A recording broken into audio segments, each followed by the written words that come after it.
Good morning to you all. So, you came to probably one of the least technical talks that will be given this week at CppCon, I guess. Or I guess. Um, so who am I? My name is Patrice. People call me Patrice in English all the time for some reason. As you can see there, I have a number of kids, animals. We have 28 cats at home these days. But I'm mostly here because I've been teaching for 22 years now. This is my 22nd year, in fact, particularly there.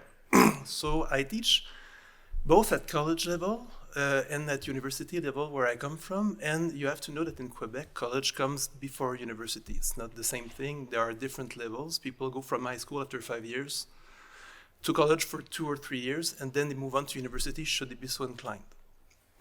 So this is pretty much what you can see right now on the picture. So there are some beliefs with respect to C++ as a first language. Now, C++ has a bad reputation. Well, yeah, which might be appropriate or not. I've learned many things about that. I've heard many things. It's a difficult language to learn. There are so many things in there. It's complicated, it's inappropriate when you're starting. It's messy because it comes from another language. It's not really object-oriented. It's expert-friendly, which we hear quite often, which can be true to some extent. I've had a number of discussions on that topic this week. Yesterday, I was taking a walk with a student after a panel, and he was telling me that he totally agreed that it's an inappropriate language for beginners, and I asked him why. Well, he said, we don't pay teachers enough. What's the relationship? Well, it said it's complicated, so if you don't pay teachers enough, well, you won't get anyone good to give classes in that language. But I said, isn't that true for any language? I said, well, yeah, kind of.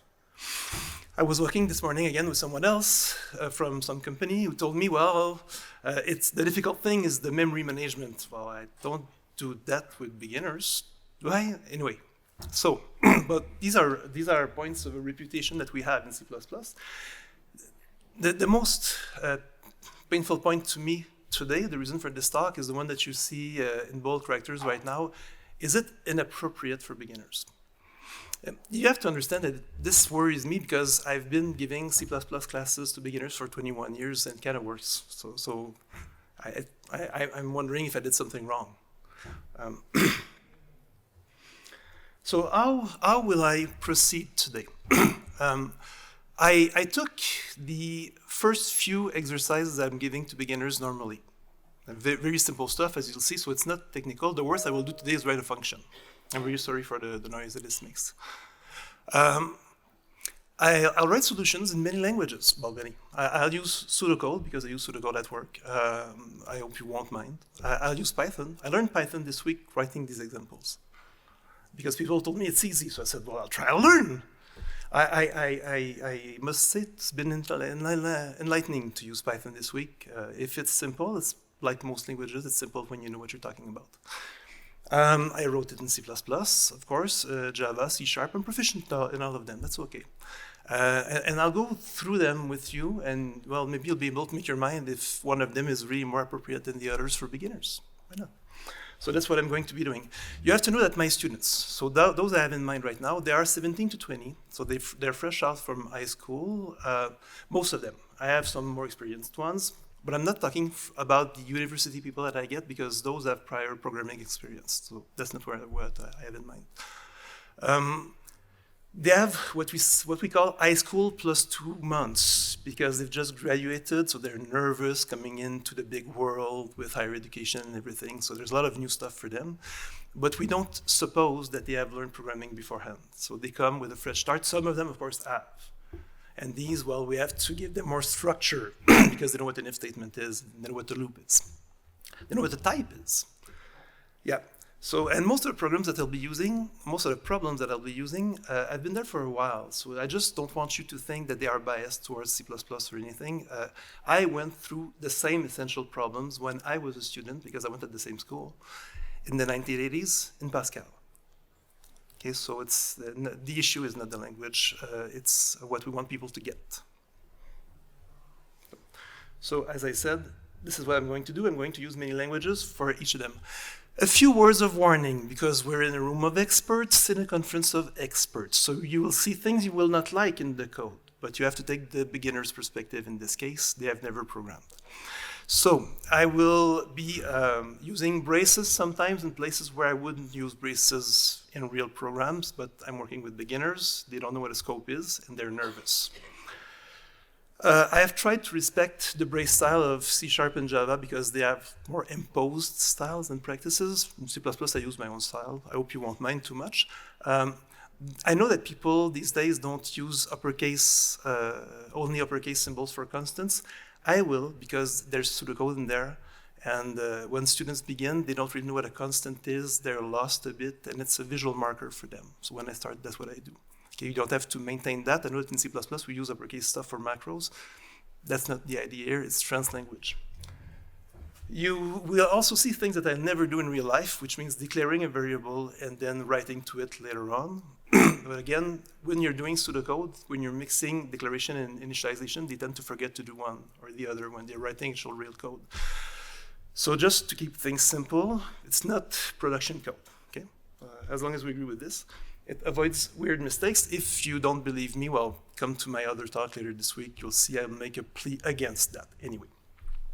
So you have an example on screen right now where you see pseudocode where, well, the fact that I'm writing to X means that I'm initializing X, so there's an X. Whereas if I was doing C++ code, I would be declaring the thing at some point. I would never declare that initialize. But again, beginner code, and we want them to be able to translate from one scheme of thought to the other. So that's the point here, okay? It's not production code. Other things, you'll see me using floats. Why? Because the word double doesn't mean much to students coming out from high school. Float is a bit closer to home, but a tiny bit. And that leads to interesting things because, you know, our natural floating point literals are doubles. You know, you have to put suffixes to get floats. So there's the idea of types to introduce there that takes some effort. So that brings the effort in, and it brings mistakes in, and you have to think about it. So you'll see that in the code. And things that, such as the fact that if you do 4 divided by 3, with most programming languages that we use, not all of them, you'll get 1 because it's integral division, is a surprise to students who've done physics and maths using a calculator for 5 years and have forgotten that integral division actually exists. So it's fun, okay? So don't worry about it. It's deliberate. It's not to make languages look bad. That's what I mean. And you will notice that there is no error management. I'm not making sure that the inputs have worked or anything, because when you're starting to work, you have other things to worry about. So if they're expecting an int and they're entering mama and it crashes, well, it crashes and we start over again. We don't care. Okay? Cool. So there. I don't do Hello World in class. Okay? I'll be honest with you. I don't do that. I brought this in just to start things up, and because we forget how complex these beasts are when we start. So I'm guessing that this doesn't need explanations for you. And it probably makes sense to students beginning to do encoding. And if you look at the thing there, well, there's a number of things. I use print. So I entered a word there that if I did that in class, I would say, well, we'll use that word. It's special for us. It's a primitive. We'll take into account or take for granted that this does something specific. You cannot use other words for that. That's the word that we use. There are rules. That starts very badly. It's Scala and magic. And I'm using quotes for text. So that's already fun, because play with beginners, they wonder why you use double quotes or not 2 single quotes or just a single quote. Why not? It's not the same thing for us in most languages, not all of them. We in C++ make a distinction between one char and many chars. That's not a question they probably have ever asked themselves. So that's actually interesting. So there's information even in such a simple thing there. And if you look at the C++ version there, well, there's a lot more noise. There's a lot more noise. But that's okay, you know, because we're starting to think. There are things to learn. So there's this include thing that we will use import for at some point, but not yet, soon. There's that using there that I'm going to be using as magic, just like I would do in C# with using system, or in Java with import java.io.star or something. We do some magic when we begin with people that have never programmed before, because there's so much to take in. We forget. And there's this int main thing that you can start explaining this right away. They don't even know what an int is. They don't even know what a type is. They're straight out from high school. And this brace thing, are they very necessary? Well, it's magic at first. Listen to me, the work that we're doing is in between the braces. You know, that's what we're going to be doing for first few times or first few weeks or something. And there's this thing that see out that, well, okay, print, see out. I'm guessing there's a reason. And these like two little angle bracket things, but they can grasp that. But there's still syntax there to get along with. So it seems so evident to us that we just don't think about it. When they start, it's an obstacle. They have to think about that. It's not easy. Is it easier in other languages? Well, this is C#. I don't know if you noticed, but there's noise on the screen too. There's noise in every language, even in Python. Look at this. There's all of these lines. There's 2 levels of braces there just to start anything. You can't do anything without them. There's this class program thing. There's namespace thing that they have to put. They don't have much of a choice.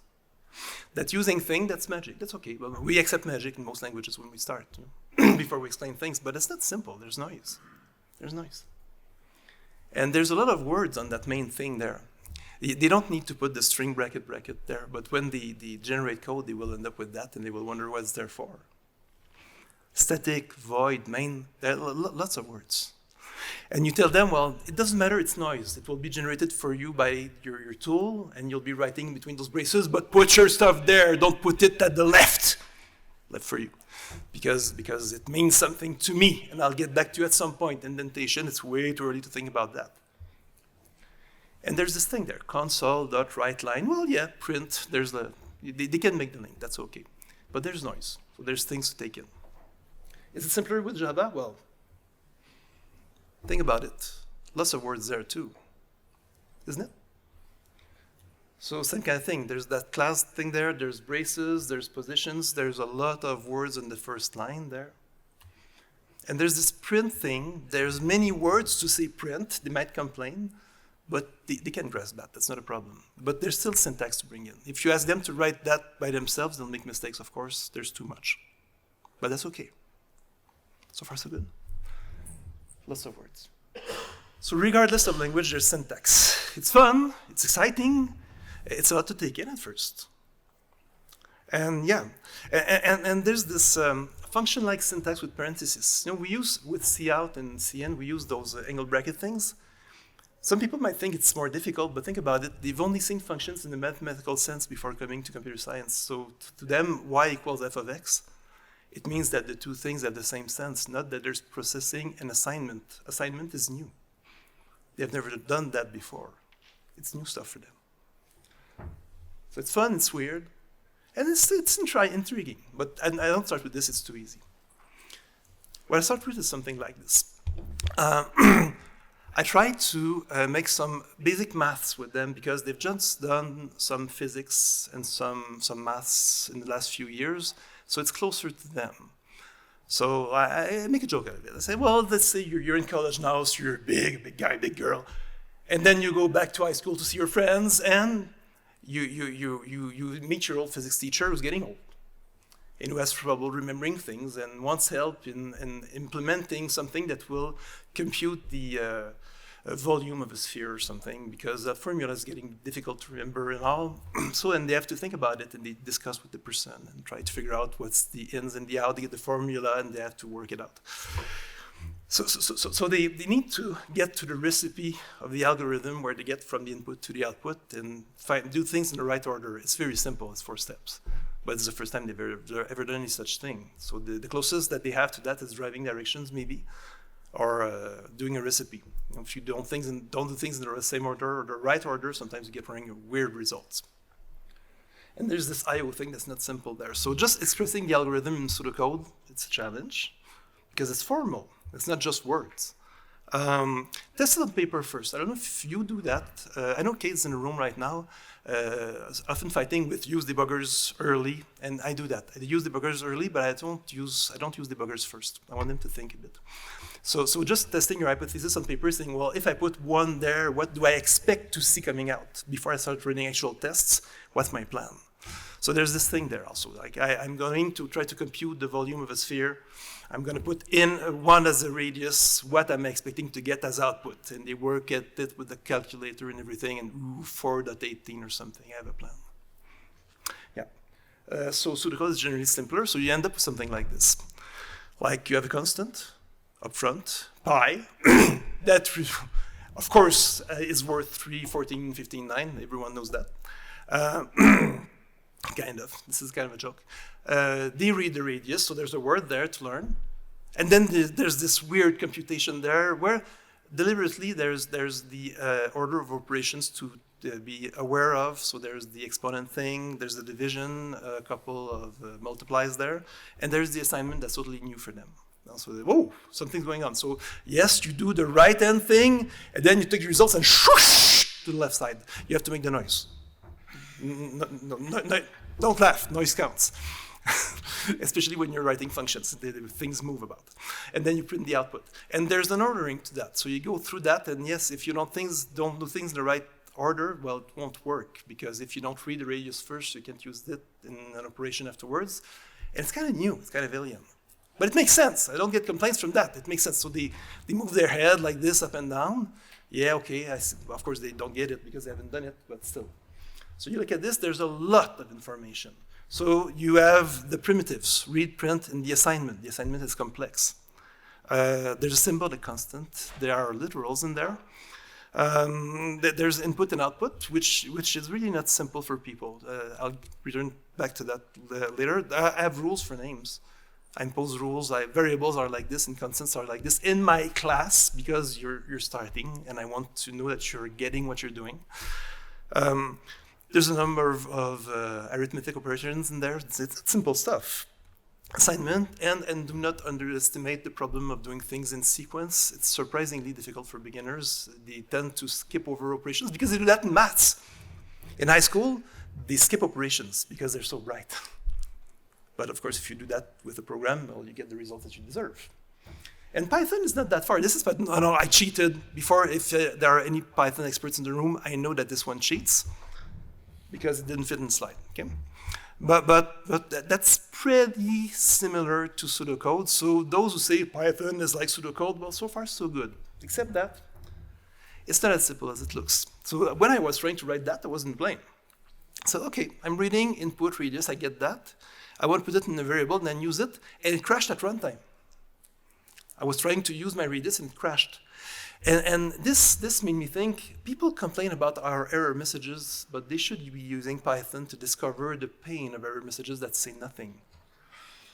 It just doesn't work and doesn't tell you why. That's awesome. So because you get a string and it tells you that could be a no something, a no type, I think, or something like that. Because you read something but you didn't cast it. So you actually need to, if you do input in Python, you need to learn casting first. But you don't know what a type is yet. So we underestimate these things. So, of course, for us, it's not difficult. It took me a minute to find out, but still. So it's not simple as it looks. You know, but apart from that input thing, the rest is pretty much like self-explanatory. I think if you get the pseudocode, you get this too. And yeah, that's what I just said. The static typing and static error messages are pretty nice. When you don't have them, you realize how much you miss them. And our error messages have gotten much better in C++. I can attest to that now. Now, if you look at the C++ code, you say, well, okay, well, this is much more noisy. And you know what? You're right. You're absolutely right, but we'll say it's noisy in general anyway. There's a lot of stuff there, but it's cool, because this is what when you get from the idea to real life. So first, there's this literal there that has an F at the end. For a student, that's surprising. Why would I have to say something like that? Well, I tell them you have doubles that are big, and you have floats that are small. If you want to put a big number in a small box, you have to do shock and cut it off.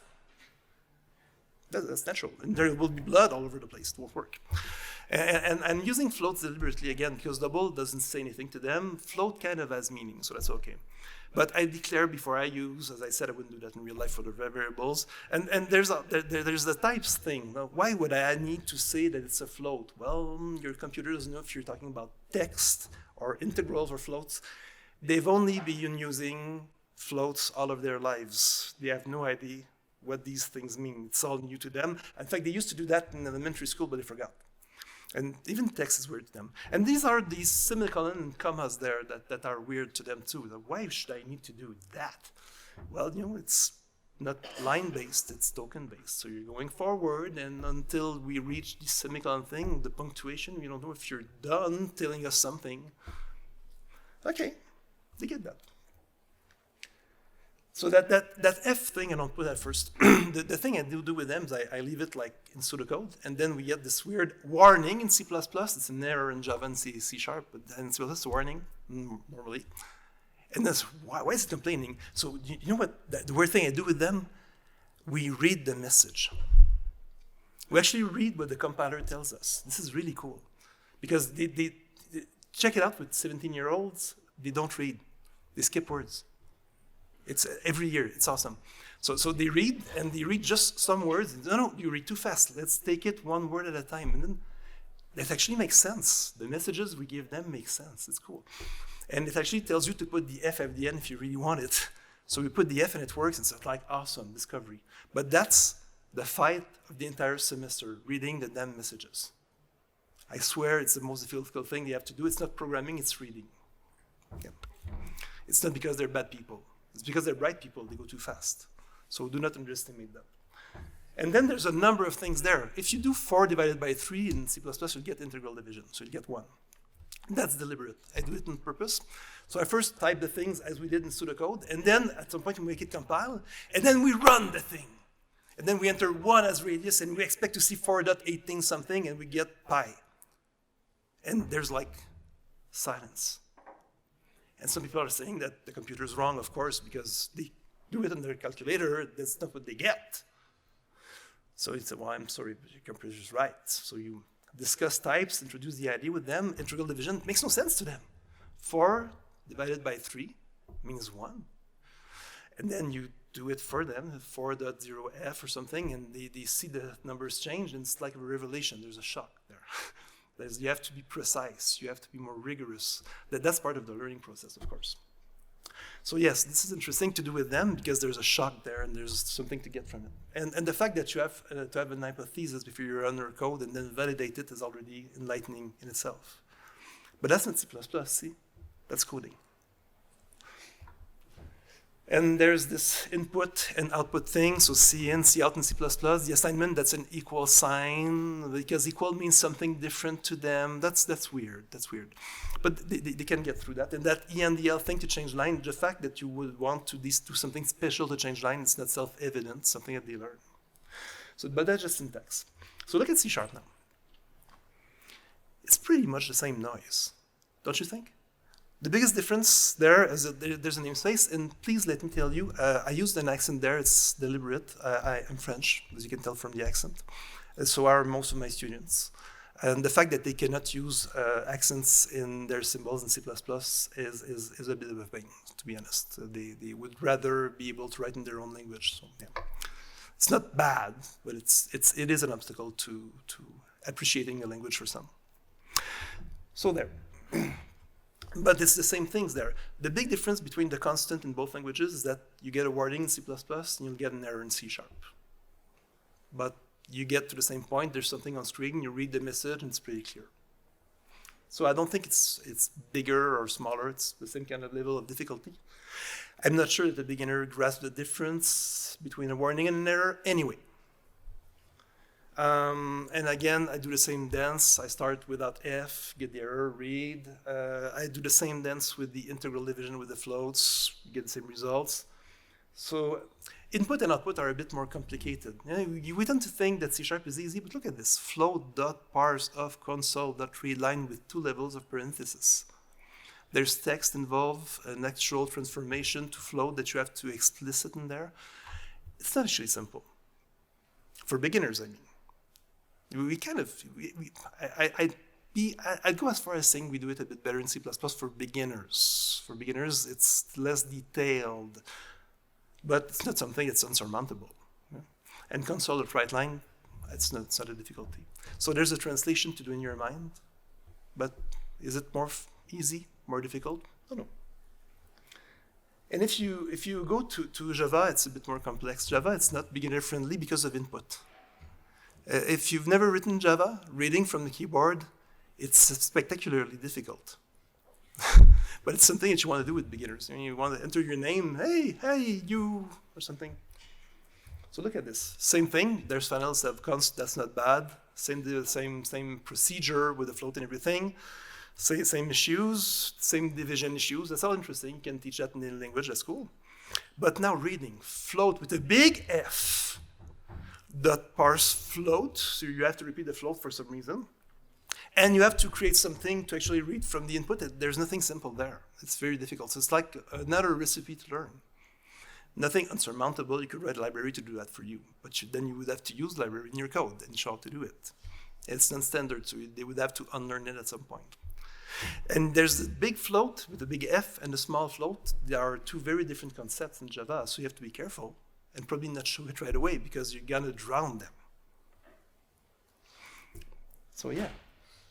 Is it a better language to begin with? Well, I don't know. And then you have to use try and catch because there's no way you can do input in Java without managing exceptions. You're not even allowed to. So you have to do something. You don't have to explain it, but you have to take this into account. So it's a big recipe to do something very simple. Yeah, that's life. But I've done that many times. It can definitely be done. Nothing in there is an obstacle to learning programming. Okay. And another thing in there is that none of these three languages has an actual exponent operator, for good reasons. So when they're moving from pseudocode to code, well, they have to do something. So you can bring them to actually call a function. Now there's something subtle because they're used to saying y equals f of x is y and f of x mean the same thing. But now you're saying, no, f of x does something and returns something. You store it in a variable, something completely different in terms of concept. But they get it. But it's not immediate. It's new. It's the same thing in all languages, though. So if you look at C++ there, well, you're calling POW.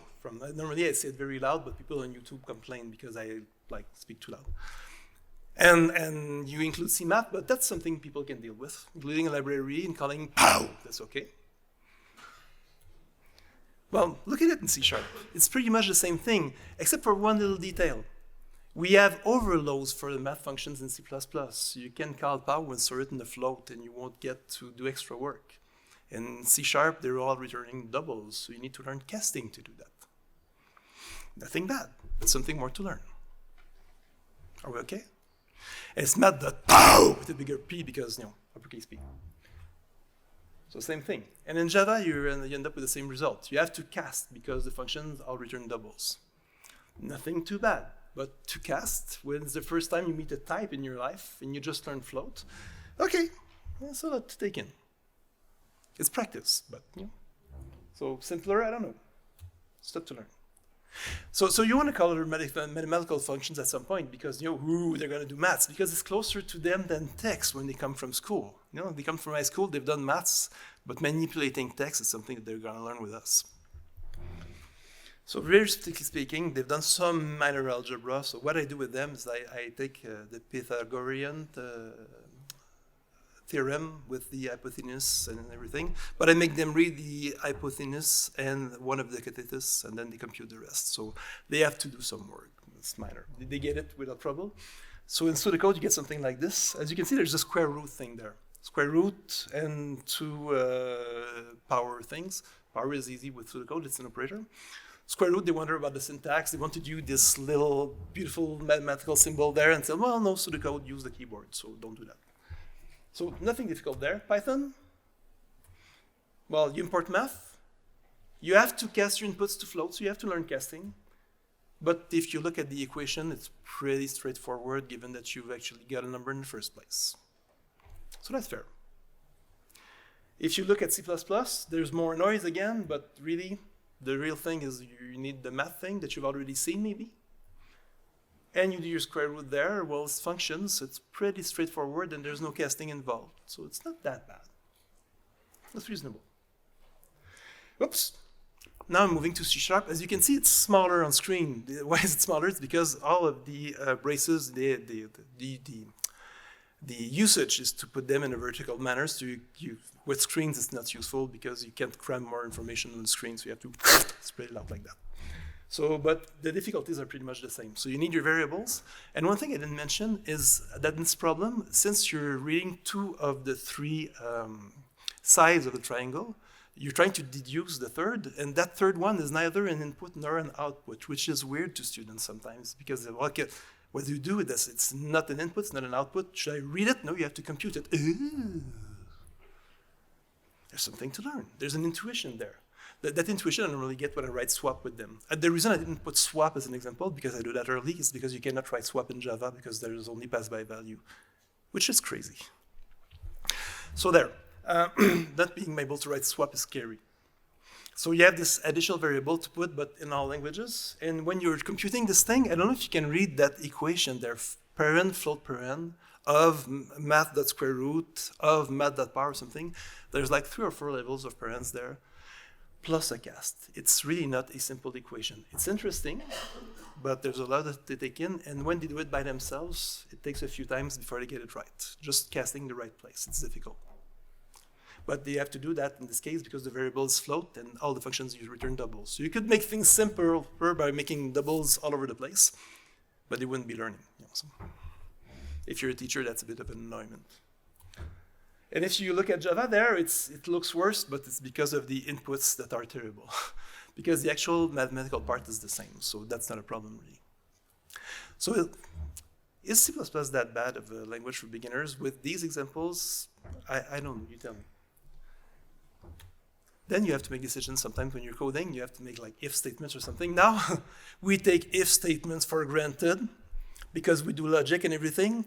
These people, when they come in, the logic that they have is the logic that they have in words, which is muddy, unclear, sometimes confused. And when they learn programming, you might not remember, but the first time you go to a Christmas party and you hear people describing things to you in a logical manner, it's scary because it makes no sense. Because logic is not the same for other people as it is to you.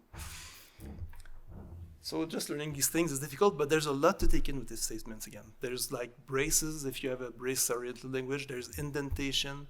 There's new syntax for relational operators or something. There's a lot to take in. The else thing, what does the else mean to someone who has never programmed? That's really not as easy as we remember because we've integrated that for a long while. I see these every year. See, so I see their face every year. It's like they don't know if they should put 2 ifs and else. What's the difference? It takes time to sink in. So this is pseudocode. You know, I'm reading a value, and if it's odd, I'm printing odd. Otherwise, I'm printing even. So simple. There's so much new stuff for them in there. This if there, this else there. The fact that I'm pushing things to the left, to the right, to make sure that I can see where each piece of code belongs. That modulus thing that they don't learn in high school, it's new to them. So they go, why the hell would I use something like that? So you have to work it out with them and see that it's useful actually, and you can do fun things with it. That different from there, it makes no sense to them. They're used to other symbols, but they're not on the keyboard, obviously. So there's new stuff. I can say that modulus takes like 2 weeks to sink in at least, even if you do exercises.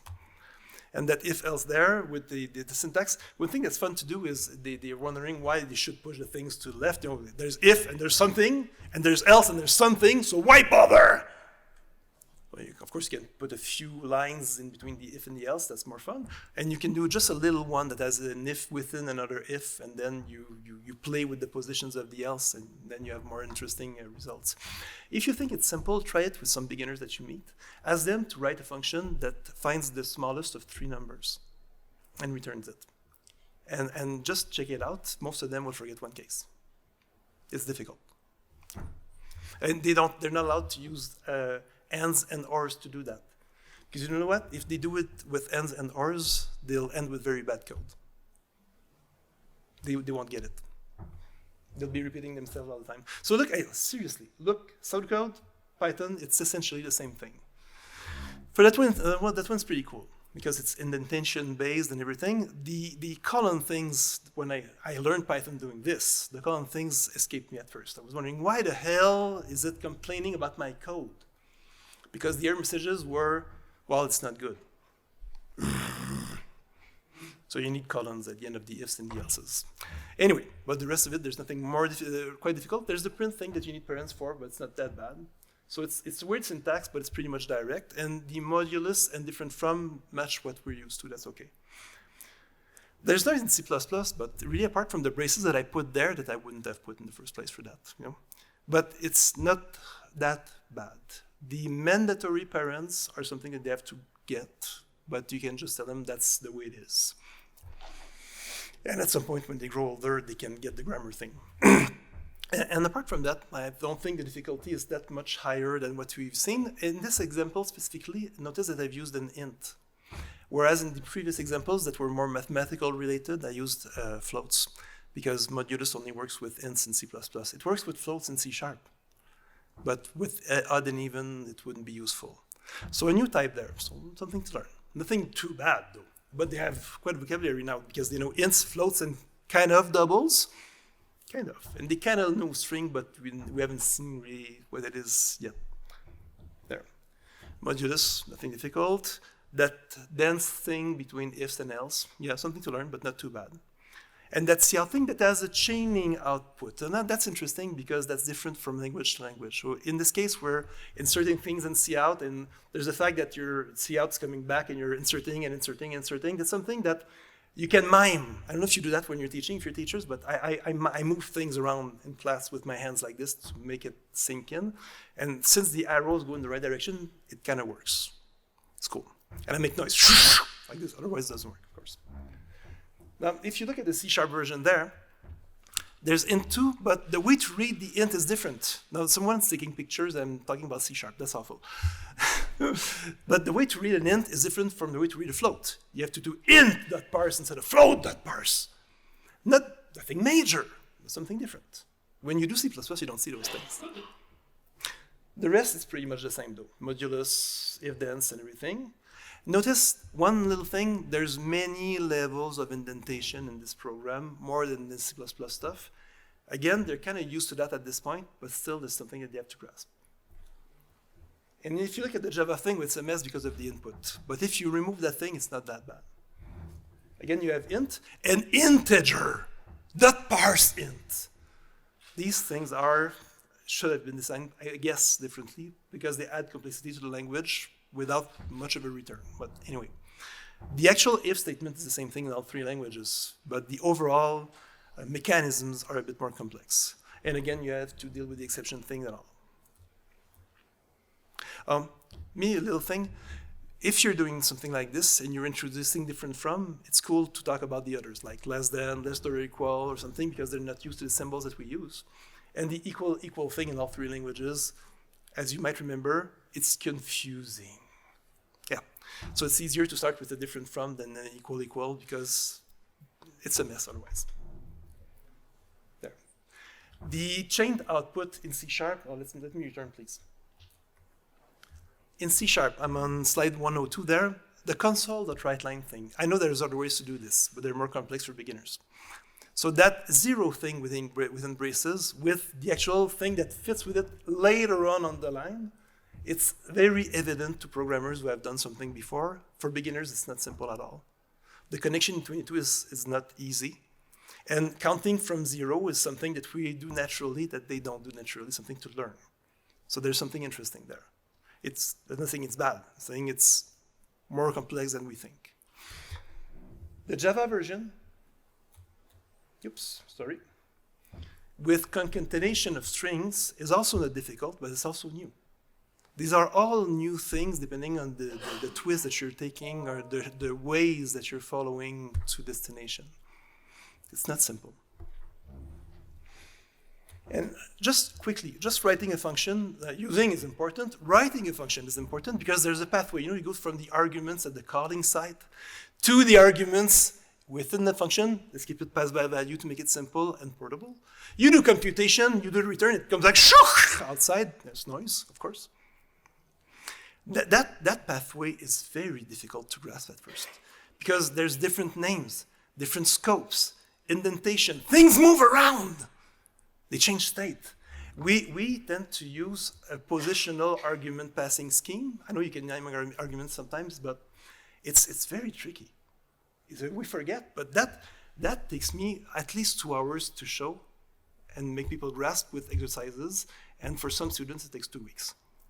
It's one of the places where I start losing people, because the brain refuses to make the step.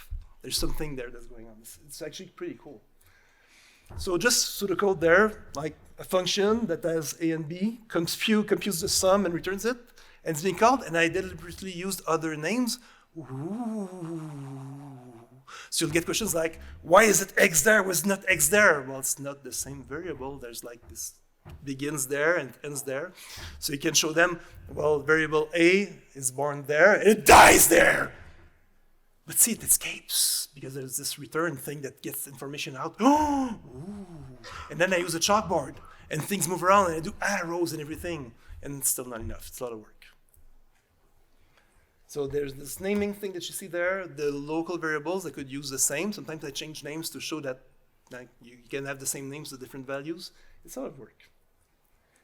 Python is pretty similar, except for the fact that there's no such thing as a main. It's just a matter of indentation, but it kind of works the same way as pseudocode for that. The def thing, maybe? No. We have noise in C++, but it's not that bad. Look at it. You have the names and the types that you have to specify, but at this point, types are starting to make a bit more sense. So they're int downstairs, int upstairs. That's pretty much okay. The function is int. Normally, people are so scared that they don't think about the int main thing.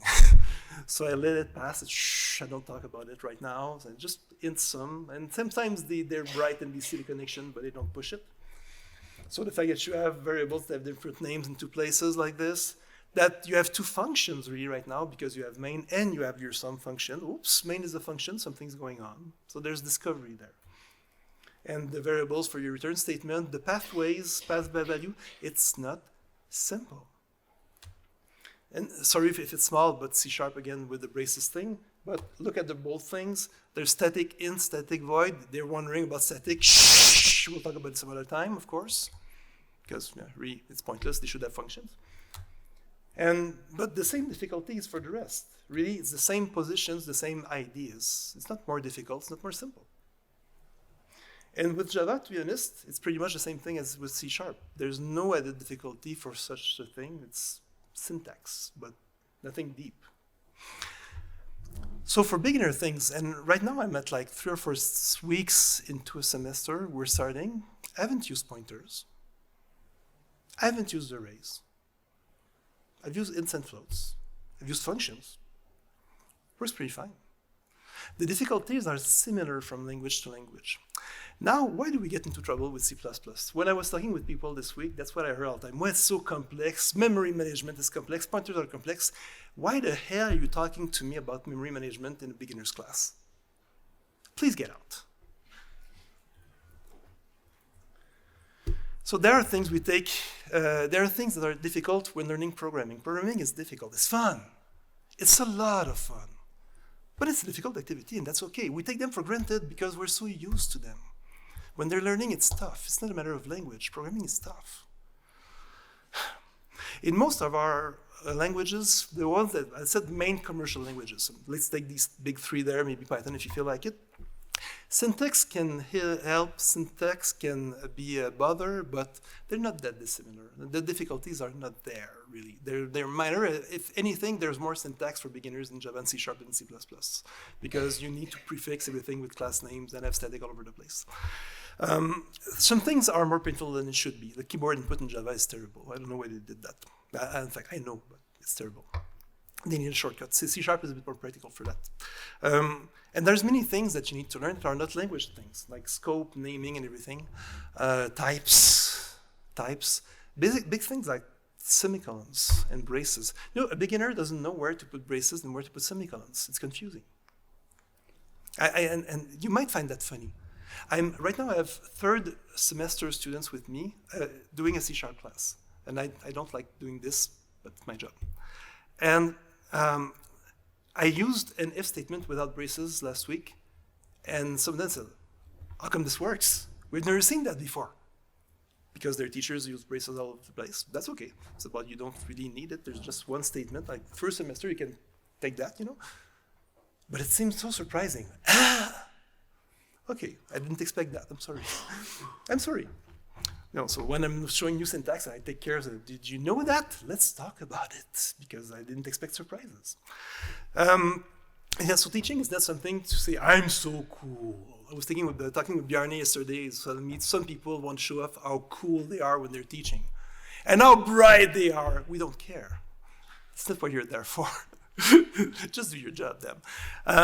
You're not there to showcase how bright you are. You're there to accompany people and to guide them. So you're not there to show them that the language is complex, and because you speak it, you're so awesome. You're there to make it simple. You're there to make them grasp the ideas. You're there to make them understand what a function is and what it's there for and what's the scope, what's the type. There has been no real complex language feature in these examples, and there's still a lot to learn. And I didn't need anything special in the languages to show it. You don't need to go there. You will go there at some point. You will get complexity at some point. You don't need to start with it. There's the issue of necessary complexity. At some point, you hit a problem, you want to do a dynamic array, you're going to want to allocate, and then, you have things, I don't know why it does that. You have to show things for that, but that's not what you start with. You have to show pointers at some point if you're doing C++, I guess, but it takes time. To be really honest, it takes time. You're not in a hurry. So there are things you can do to make C++ a better language for students who are beginning. You can actually use vectors. You know what? They work fine. They do the job, they are clear. Hey, you can pass them to functions as arguments and get them as return values, and they're actually usable. Now, if you're passing, raw arrays, it's complicated. You need to pass the size besides or show template magic to deduce the size or something. And if you pass them by value dedicated to pointer, and then you have to explain pointers, why the hell would you do that with beginners in 2019? Why? There's no point. There's no gain. It's not faster. It doesn't make more sense. If you want to show that at some point, that's cool. Don't start with that. You can use strings. We have string literals. Quote, I love my teacher, quote S. That little S thing's very cool. And you can just use strings in your code. You have a size. They can be used normally. They can be passed to functions, returned to functions. You don't have to know esoteric or arcane things to use them. They work fine.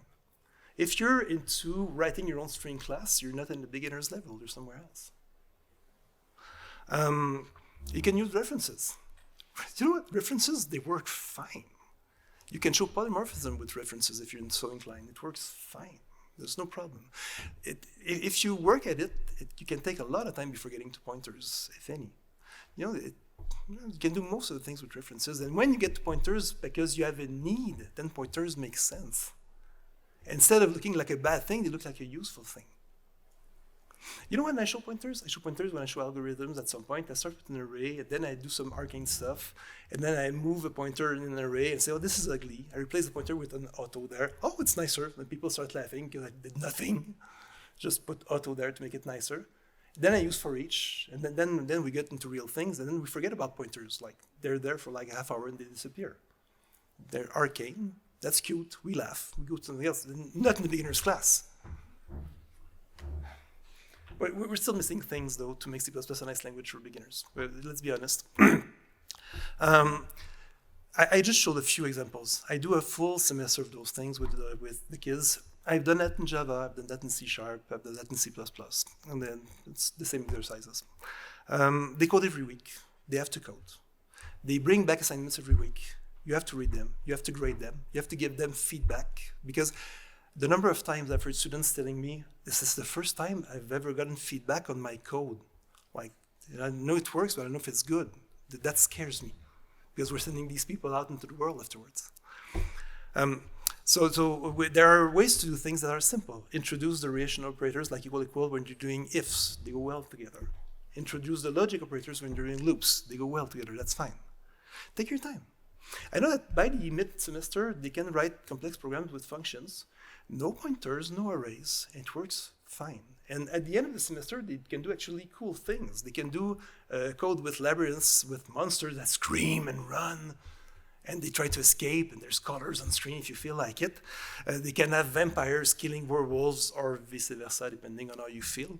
They can manage a pet shop with a small program with vectors of animals, because they can do small classes without getting into details and make cool things with this. So, and from language to language, I've done it in all 3 languages. It's pretty much the same. It's pretty much the same, really, except that you put new all over the place in some languages and not in C++. There are things that are not helping. I know that guys in the room, it would be so cool to have at least something that's graphical in the standard stuff, because getting into the outside world and picking a third-party library to start people, it just adds complexity. Well, if we had even a little something, it would be really, really nice. I know we're working on that. And it would be cool if I/O was a bit less different from language to language. Maybe format will help us for that. Viktor Zverovich's format would be nice, but it's not something that stops people from learning, but it would be useful. So yeah, there's difficulties everywhere, and programming is difficult, but it's fun. And I'm not convinced, having done the exercise of rewriting all of the exercises in all 3 languages, that for beginners, it's a matter of language. Let me, before we close, just tell you why I'm doing this, because there's a reason, and my colleagues might be seeing this on YouTube. We've had C++ as the first language for the last 20 years or so. We changed last year. I don't mind. I'm okay with teaching C# as the first language. As you could see, I don't think it's difficult, more or less. Just moves the things around a bit. Our new program, where I teach in college, not university, they moved everything to C# and Java now. So I'm worried because my students will lack experience and diversity of thought. That worries me a lot. So I'd like to end with a plea that we keep our teaching diverse and interesting and fun, and that we're careful not to burn people with complex things first. If they learn many kinds of languages, they'll just be better, and the world will be better for it.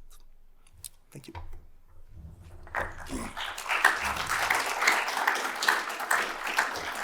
So if you want to complain and ask questions, now is a good time.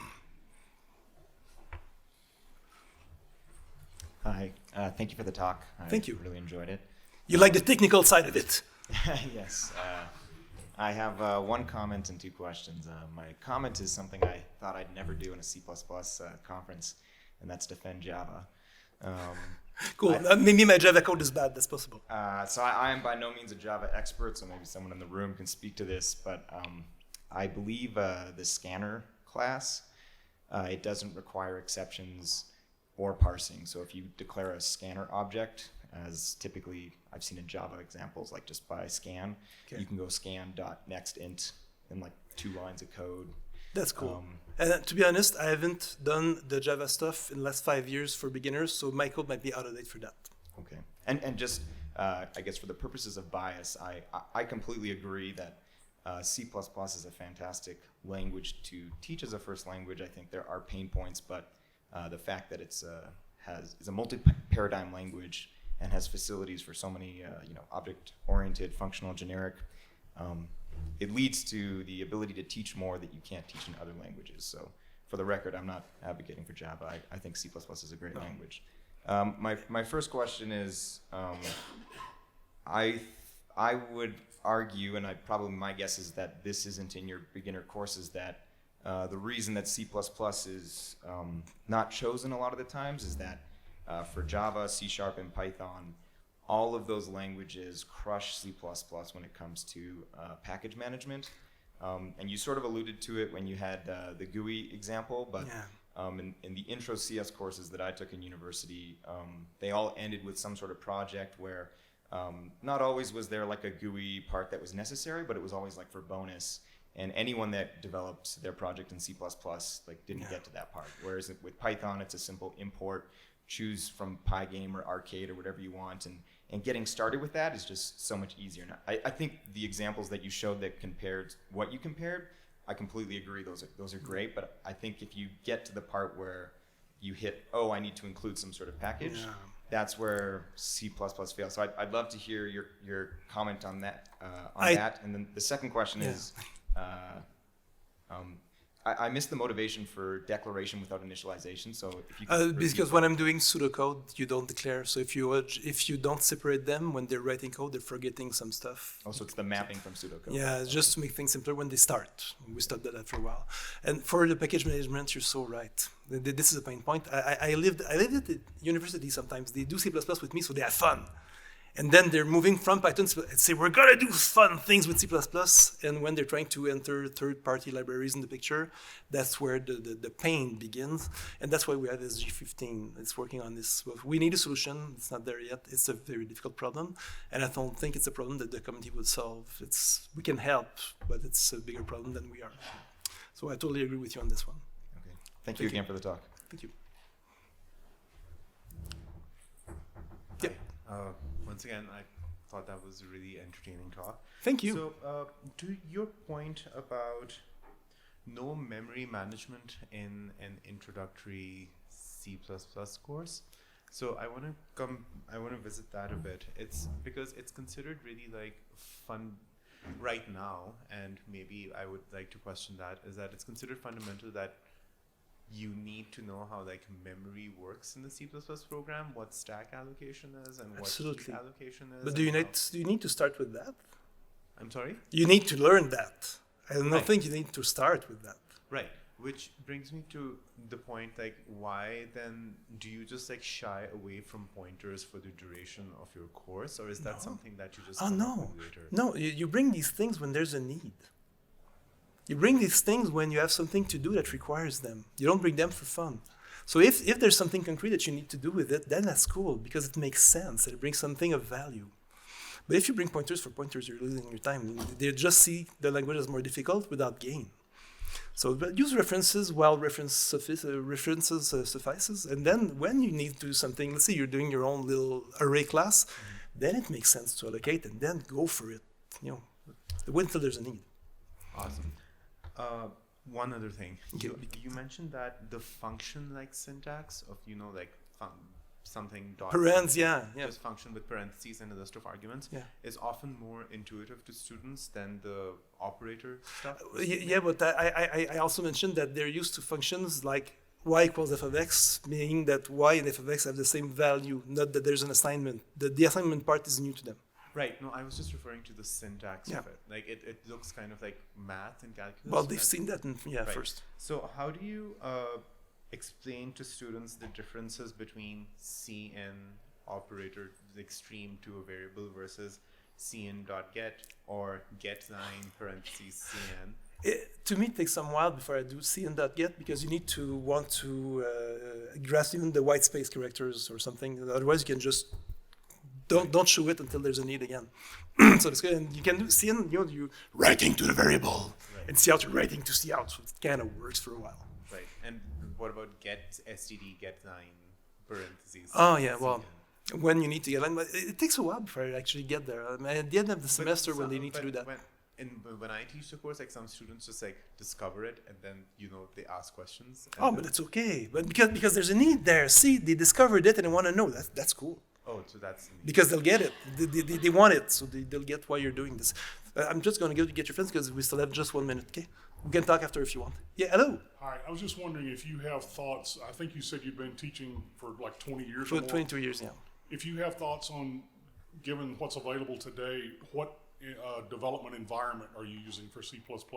Oh, that's Visual fun. Studio, code blocks, okay. whatever. The school where I am, they use the Microsoft tools because it's a Microsoft ecosystem, locally speaking. So we have Visual Studio and we give it to the students, really. So, but I have nothing against the others. When they have more experience, I suggest that they try other compilers too to get like different error messages and see when sometimes your compiler lets something pass by and the others don't. So it's fun to have comparisons. But locally, we use Visual Studio because it's there. It's free. Visual Studio versus Visual Code? Yeah, well, there's less to learn because it's all integrated. When they get better and more experience, sometimes they move to something else because it's lighter and faster or something. But Okay. when they start, that's okay. Yeah. So I was wondering, how do you keep students motivated when they're very early on and they're learning these very simple samples that don't seem to do much, And how do they know where they're going to get from there to something really cool? Oh, this is cool. This is cool. This will be the last question because it's almost done, but just so you know, the fun thing is sometimes the older students come by and work and they see what they are going to be doing in a year. And oh, I'll be able to do that in a year? How come? Well, stick with us, you know? And the other thing is the first time that they display something on screen, it's very new to them. So it's actually exciting. It's not exciting for you. It's exciting for them. We have to remember the perspective. And when you tell them what you're going to at the end of the semester, then they're excited. Because, oh, we're going to get there. Yes, but follow me, though. Because we have things to learn along the way. Thank you, everyone.